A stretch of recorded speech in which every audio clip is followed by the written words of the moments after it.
ನಮಸ್ಕಾರ ಸ್ನೇಹಿತರೆ, ಹೇಗಿದ್ರೆ ಎಲ್ಲರೂ. ನಾವು ನಮ್ಮ ಚಾನೆಲ್ನಲ್ಲಿ ಬಾಡಿ ಲ್ಯಾಂಗ್ವೇಜ್ ಬಗ್ಗೆ ಒಂದೆರಡು ವಿಡಿಯೋಗಳನ್ನು ಮಾಡಿದ್ದೀನಿ.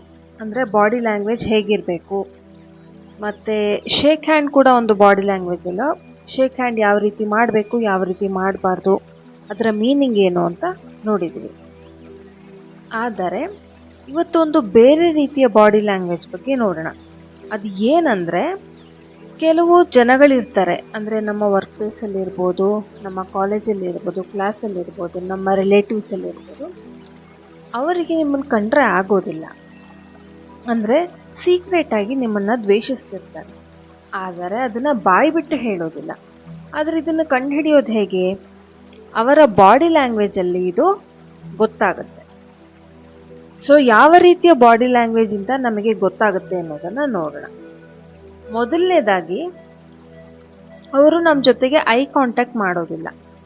ಐ ಕಾಂಟ್ಯಾಕ್ಟ್ ಅಂದರೆ, ನಾವು ಒಬ್ಬರನ್ನ ಮಾತಾಡಿಸ್ಬೇಕಾದ್ರೆ ಅವರ ಕಣ್ಣಲ್ಲಿ ಕಣ್ಣಿಟ್ಟು ನೋಡ್ತೀವಿ. ಅಂದರೆ ನಾವು ಯಾರನ್ನಾದರೂ ಇಷ್ಟಪಟ್ಟರೆ ಅವರ ಕಣ್ಣಲ್ಲಿ ಕಣ್ಣಿಟ್ಟು ನೋಡಿ ಮಾತಾಡಲಿಕ್ಕೆ ಇಷ್ಟಪಡ್ತೀವಿ. ಫಾರ್ ಎಕ್ಸಾಂಪಲ್, ಯಾರಾದರೂ ಇಬ್ಬರು ಒಬ್ರನ್ನೊಬ್ರು ಇಷ್ಟಪಡ್ತಾ ಇದ್ರೆ, ಫಾರ್ ಎಕ್ಸಾಂಪಲ್ ಲವರ್ಸ್ ಆಗಿದ್ರೆ, ಅವರು ಕಣ್ಣಲ್ಲಿ ಕಣ್ಣಿಟ್ಟು ನೋಡಲಿಕ್ಕೆ ಇಷ್ಟಪಡ್ತಾರೆ. ಅದು ನಾವು ಒಬ್ಬ ವ್ಯಕ್ತಿಯನ್ನು ಇಷ್ಟಪಟ್ಟಾಗ. ತುಂಬ ಬೆಸ್ಟ್ ಫ್ರೆಂಡ್ಸ್ ಆಗಿದ್ದರೆ ಅವರು ಕಣ್ಣಲ್ಲೇ ಮಾತಾಡ್ಕೊಳ್ತಾ ಇರ್ತಾರೆ. ಅಂದರೆ ಅವರು ಹೆಚ್ಚು ಕನ್ವರ್ಸೇಷನ್ ಮಾಡಬೇಕು ಅಂತಲೂ ಇರೋದಿಲ್ಲ. ಈಗ ಒಂದು ಗ್ರೂಪಲ್ಲಿ ಕೂತ್ಕೊಂಡಿದ್ರೆ, ನಿಮ್ಮ ಬೆಸ್ಟ್ ಫ್ರೆಂಡ್ ಆಗಿದ್ರೆ, ಅವ್ರು ನಿಮ್ಮ ಕಣ್ಣು ನೋಡಿಬಿಟ್ಟೆ ಏನೋ ಒಂದು ಸಿಗ್ನಲ್ ಕೊಡ್ತಿರ್ತಾರೆ. ಅಂದರೆ ನಮ್ಮ ಐ ಕಾಂಟ್ಯಾಕ್ಟ್ ಅನ್ನೋದು ತುಂಬ ಮುಖ್ಯ. ಈ ಐ ಕಾಂಟ್ಯಾಕ್ಟ್ ಯಾವಾಗ ಆಗುತ್ತೆ? ನಾವು ಎದುರಿಗಿರುವಂಥ ವ್ಯಕ್ತಿನ ರೆಸ್ಪೆಕ್ಟ್ ಕೊಟ್ಟಾಗ ಅಥವಾ ಆ ವ್ಯಕ್ತಿನ ಇಷ್ಟಪಟ್ಟಾಗ ನಾವು ಐ ಕಾಂಟ್ಯಾಕ್ಟ್ ಮಾಡ್ತೀವಿ. ಆದರೆ ಇವರು ಐ ಕಾಂಟ್ಯಾಕ್ಟ್ನ ಅವಾಯ್ಡ್ ಮಾಡ್ತಾರೆ. ಎರಡನೇದು, ಬಾಡಿ ಲ್ಯಾಂಗ್ವೇಜಲ್ಲೇ ಗೊತ್ತಾಗುತ್ತೆ, ಅವರು ನಿಮ್ಮಿಂದ ದೂರ ಇರಲಿಕ್ಕೆ ಇಷ್ಟಪಡ್ತಾರೆ, ಸ್ವಲ್ಪ ದೂರ ನಿಂತ್ಕೊಳ್ಳಿಕ್ಕೆ ಇಷ್ಟಪಡ್ತಾರೆ. ಸೊ ದೂರ ಇರ್ತಾರೆ. ಅವರ ಬಾಡಿ ಲ್ಯಾಂಗ್ವೇಜ್ ಹೇಗಿರುತ್ತೆ ಅಂದರೆ, ಅವರು ನಿಮ್ಮ ಕಡೆ ತಿರುಗೋದಿಲ್ಲ. ನಿಮ್ಮ ಜೊತೆ ಮಾತಾಡಬೇಕಾದ್ರೆ ಒಂದು ರೀತಿ ಸ್ವಲ್ಪ ಓರೆಯಾಗಿ ಬೇರೆ ಕಡೆ ತಿರುಗಿರ್ಲಿಕ್ಕೆ ಇಷ್ಟಪಡ್ತಾರೆ. ಕೆಲವರು ಐ ಕಾಂಟ್ಯಾಕ್ಟ್ ಮಾಡೋದಿಲ್ಲ, ಆದರೆ ನೀವು ಬೇರೆಯವ್ರ ಜೊತೆ ಮಾತಾಡಬೇಕಾದ್ರೆ ಅಥವಾ ಬೇರೆ ಎಲ್ಲೋ ನಿಮ್ಮ ಗಮನ ಇದ್ದಾಗ ನಿಮ್ಮನ್ನು ಗುರಾಯಿಸಿ ನೋಡೋದಕ್ಕೆ ಇಷ್ಟಪಡ್ತಾರೆ. ಅಂದರೆ ಒಂದು ರೀತಿ ಆ ನೋಟದಲ್ಲಿ ಯಾವುದೇ ರೀತಿಯ ಸ್ನೇಹ ಅನ್ನೋದು ಇರೋದಿಲ್ಲ, ಒಳ್ಳೆ ಭಾವನೆ ಅನ್ನೋದು ಇರೋದಿಲ್ಲ. ನೋಡಿದರೆ ಗೊತ್ತಾಗುತ್ತೆ, ಯಾಕೋ ಒಂದು ರೀತಿ ವಿಚಿತ್ರವಾಗಿ ನೋಡಿದ್ರಲ್ಲ ಇವರು ಅನ್ನೋ ರೀತಿ ಅನಿಸೋ ರೀತಿ ಒಂದು ನೇರ ನೋಟ ನೋಡೋದು, ಒಂದು ಗುರಾಯಿಸಿ ನೋಡೋದು ಅಂತ ಹೇಳ್ತಾರಲ್ಲ, ಆ ರೀತಿ ಮಾಡ್ತಾರೆ.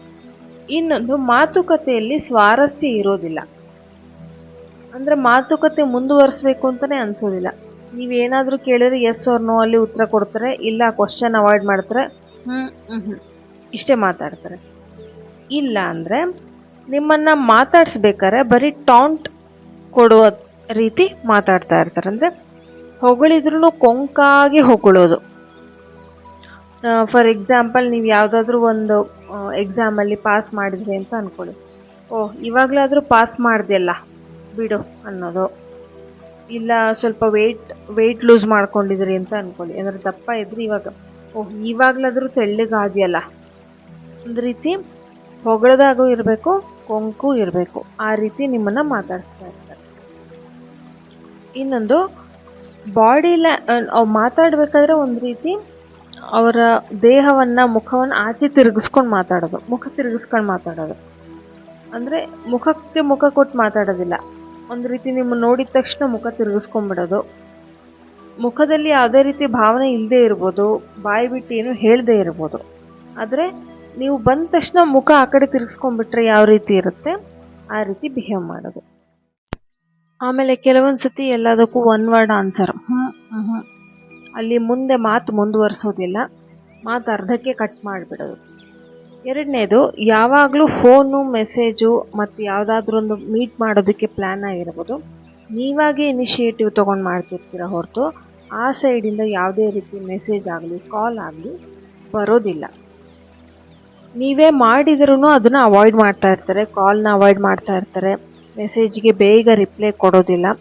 ಕೆಲವೊಂದು ಸತಿ ಮೆಸೇಜ್ಗೆ ಬೇಗ ರಿಪ್ಲೈ ಕೊಡೋಕ್ಕಾಗದೇ ಇರ್ಬೋದು, ನಾವು ಇಷ್ಟಪಟ್ಟವರು ಕೂಡ. ಆದರೆ ಇದು ಡೆಲಿಬರೇಟ್ಲಿ ಆಗ್ತಿದೆ ಅಂದರೆ ಯಾವಾಗಲೂ ಕೊನೆಗೆ ಮೆಸೇಜ್ ಮಾಡೋದು, ಕಾಲ್ ಬೇಗ ಎತ್ತೋದಿಲ್ಲ, ಕಾಲ್ ಎತ್ತಿದ್ರೂ ಸರಿಯಾಗಿ ಮಾತಾಡೋದಿಲ್ಲ, ಆಮೇಲೆ ಮೀಟ್ ಮಾಡಲಿಕ್ಕೂ ಇಷ್ಟಪಡೋದಿಲ್ಲ, ಇಲ್ಲ ನಾನು ಬೇರೆ ಪ್ಲ್ಯಾನ್ ಇದೆ, ಇಲ್ಲ ನಾನು ಬೇರೆ ಕಡೆ ಹೋಗಬೇಕು, ಈ ರೀತಿ ಉತ್ತರಗಳು ಬರೋದು.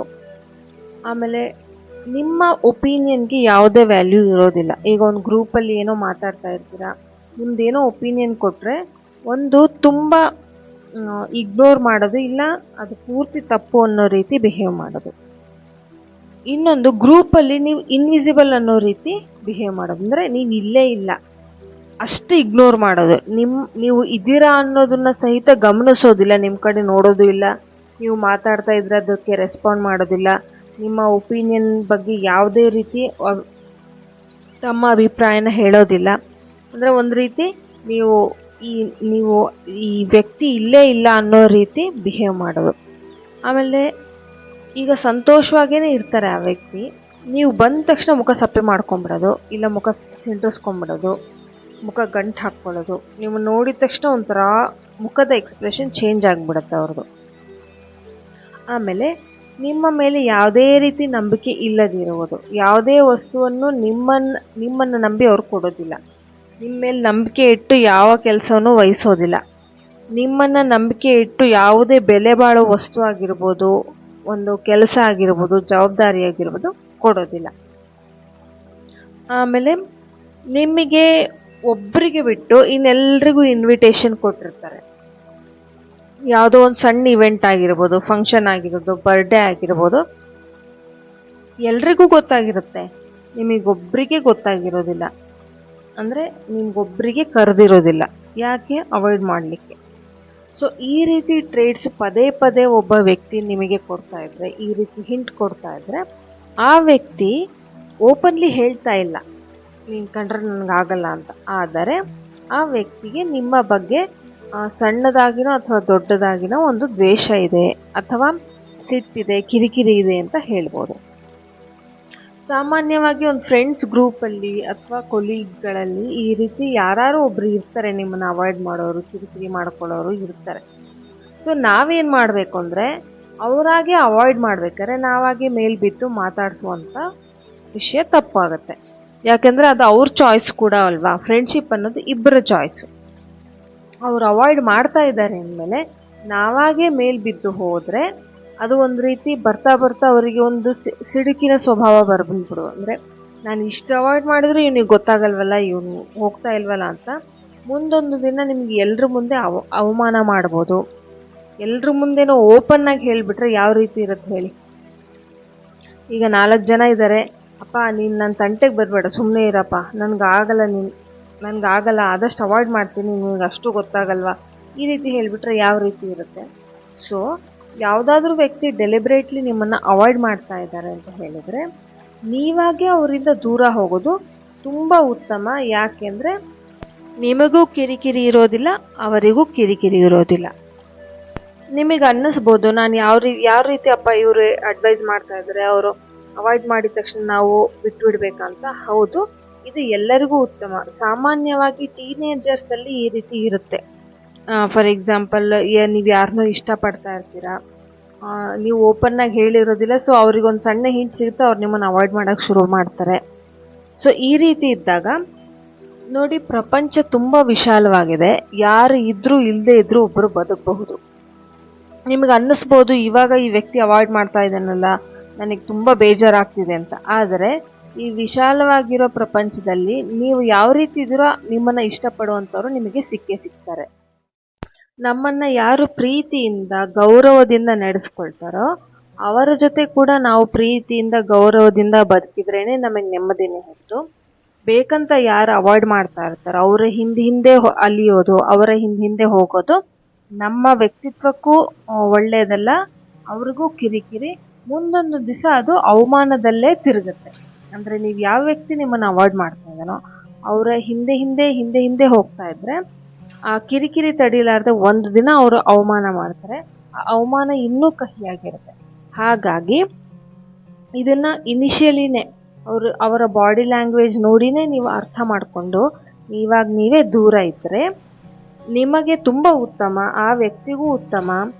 ನಿಮಗೆ ಈ ರೀತಿ ಅವಮಾನ ಆಗುವಂಥ ಸಂದರ್ಭಗಳು ತಪ್ಪತ್ತೆ.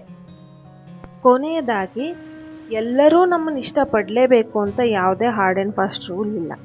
ಕೆಲವ್ರಿಗೆ ನಾವು ಇಷ್ಟ ಆಗ್ತೀವಿ, ಇಷ್ಟ ಆಗೋದಿಲ್ಲ. ಯಾರು ನಮ್ಮನ್ನು ಇಷ್ಟಪಡ್ತಾರೋ ಅವ್ರ ಜೊತೆ ಚೆನ್ನಾಗಿರೋಣ. ಯಾರು ಇಷ್ಟಪಡೋದಿಲ್ವೋ ಪರವಾಗಿಲ್ಲ, ಅವ್ರು ಹೇಗೆ ಇಗ್ನೋರ್ ಮಾಡ್ತಾರೋ ನಾವು ಹಾಗೆ ಇಗ್ನೋರ್ ಮಾಡಿ ನಮ್ಮಷ್ಟಕ್ಕೆ ನಾವು ಸಂತೋಷವಾಗಿರೋಣ. ಸೊ ಇದು ನನ್ನ ಒಪಿನಿಯನ್. ಯಾರಾದರೂ ನಮ್ಮನ್ನು ಅವಾಯ್ಡ್ ಮಾಡಿದರೆ ನಾವು ಅವ್ರನ್ನ ಅವಾಯ್ಡ್ ಮಾಡಬೇಕು ಅನ್ನೋದು ನನ್ನ ಒಪಿನಿಯನ್. ಸೊ ನಿಮ್ಮ ಒಪಿನಿಯನ್ ಏನು ಅನ್ನೋದನ್ನು ಕಮೆಂಟ್ಸ್ನಲ್ಲಿ ಖಂಡಿತ ತಿಳಿಸಿ. ಸೊ ಇಷ್ಟೊತ್ತು ನನ್ನ ಮಾತನ್ನ ಪೇಷನ್ಸಿಂದ ಕೇಳಿಸ್ಕೊಂಡಿದ್ದಕ್ಕೆ ಥ್ಯಾಂಕ್ ಯು ಸೋ ಮಚ್. ಈ ವಿಡಿಯೋ ನಿಮಗೆ ಇಷ್ಟ ಆಗಿದ್ದಲ್ಲಿ ವಿಡಿಯೋನ ಲೈಕ್ ಮಾಡಿ, ಶೇರ್ ಮಾಡಿ, ಸಬ್ಸ್ಕ್ರೈಬ್ ಮಾಡಿ, ಬೆಲ್ ಐಕಾನ್ ಕ್ಲಿಕ್ ಮಾಡೋದಕ್ಕೆ ಮರಿಬೇಡಿ. ಮುಂದಿನ ವಿಡಿಯೋ ಯಾವ ಟಾಪಿಕ್ ಮೇಲೆ ಮಾಡಬಹುದು ಅನ್ನೋದನ್ನು ಕಮೆಂಟ್ಸ್ನಲ್ಲಿ ತಿಳಿಸಿ. Thank you so much for watching.